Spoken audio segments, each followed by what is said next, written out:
liggéeyu kër laay liggéey. waaw. liggéeyu kër laay liggéey gis nga sama photo profil. gis naa ko waa. yàlla def nag forme bu rafet laa yore. waa. sama patron bu góor. te sama patron bu jigéen liggéeyee. waaw.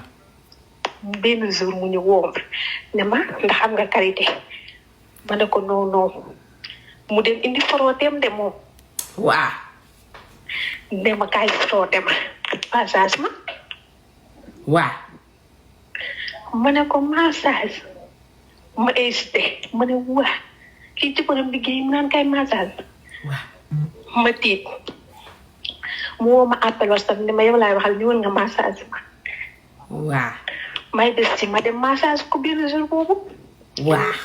massage ko mu naan ma est-ce que yow mu ne ma ndax est-ce que yow li may demee ci salle di massage est-ce que du ma lay fay.